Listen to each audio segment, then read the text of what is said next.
ജൻസി പ്രക്ഷോഭങ്ങൾക്ക് പിന്നാലെ നേപ്പാളിൽ ഭരണമേറ്റെടുത്ത സൈന്യം സമൂഹമാധ്യമങ്ങളുടെ നിരോധനത്തിനെതിരെ സംഘടിപ്പിച്ച രാജ്യത്തെ യുവാക്കളുടെ പ്രതിഷേധത്തിനൊടുവിൽ പ്രധാനമന്ത്രി കെ.പി. ശർമ്മ ഒലിയും പ്രസിഡന്റ് രാമചന്ദ്ര പൗഡലും രാജിവെച്ചിരുന്നു.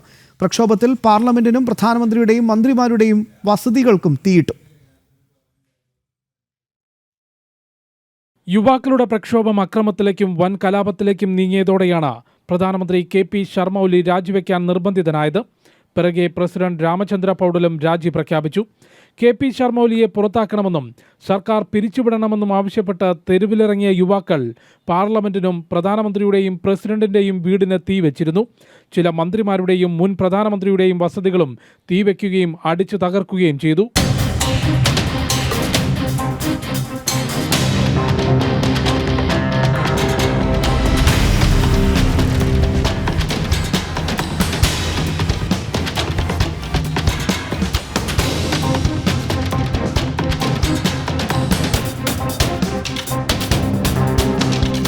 നേപ്പാളി കോൺഗ്രസ് പ്രസിഡന്റും മുൻ പ്രധാനമന്ത്രിയുമായ ഷേർ ബഹാദൂർ ധൗബയുടെ വീടും തീവെച്ച് നശിപ്പിച്ചു.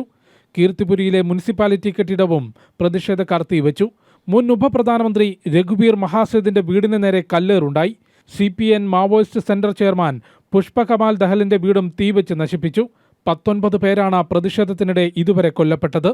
300-ലധികം ആളുകൾക്ക് പരിക്കേറ്റു.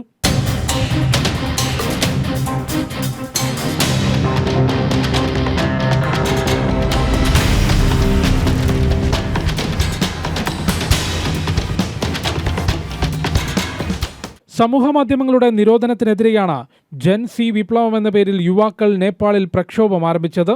ഇതിനു പിന്നാലെ സമൂഹമാധ്യമങ്ങളുടെ നിരോധനം സർക്കാർ നീക്കിയെങ്കിലും പ്രതിഷേധം കെട്ടടങ്ങിയിരുന്നില്ല. നേപ്പാളിന്റെ നിയന്ത്രണം കരസേന ഏറ്റെടുത്തുകൊണ്ട് കെ.പി. ശർമ്മ ഒലിയെയും മറ്റു മന്ത്രിമാരെയും വ്യോമമാർഗം സുരക്ഷിത സ്ഥാനങ്ങളിലേക്ക് മാറ്റിയിട്ടുണ്ട്. ജനം, ഡൽഹി.